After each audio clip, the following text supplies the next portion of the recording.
Benjamin, qu'est-ce que tu fais? Partage des richesses, ça te parle?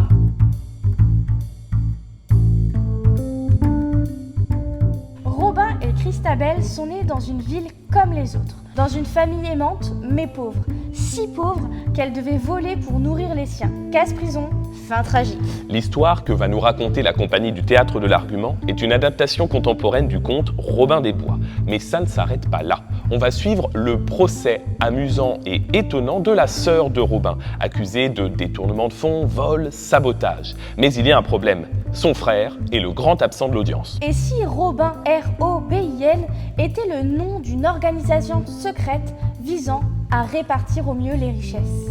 La pièce commence par un grand mouvement épique qui va mêler le récit à des scènes plus dialoguées à travers la voix de 4 interprètes. Finalement, ce sont les espaces du conte qui prennent vie devant nous. La grande fête de village, la forêt, l'appartement. Tout cela grâce au travail des comédiens et grâce à l'écriture sonore du spectacle. Dans une seconde partie, la narration va céder sa place au dialogue et à l'action dans une grande scène de procès. Son déroulement prend une dimension théâtrale évidente, avec des étapes ritualisées, l'élaboration du récit, plusieurs points de vue, mais également du suspense. L'ambition de la compagnie du Théâtre de l'Argument, à travers un conte ou un récit, est d'aider les enfants à voir le monde tel qu'il est, à le comprendre, à le critiquer et pourquoi pas à passer à l'action. Les enfants savent que nous sommes dans un monde où les inégalités n'ont jamais été aussi fortes. Alors, avec cette réécriture de Robin des Bois, la compagnie ose de plein pied réfléchir avec eux à la question de la justice sociale.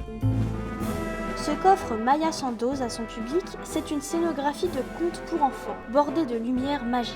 En mettant en scène sa forêt interdite, la pièce nous dévoile une nature sauvage que la société tente de contenir. Peu à peu, différents espaces naturels apparaissent sur la scène, grâce à un travail précis sur le son et la lumière.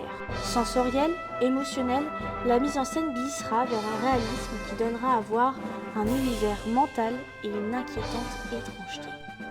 Alors, si vous avez envie de réécouter une histoire légendaire, au profit d'une réflexion sociale sur la justice et sur l'enfance, vous entrerez avec nous dans la forêt de Robin le vendredi 14 novembre à la faïencerie.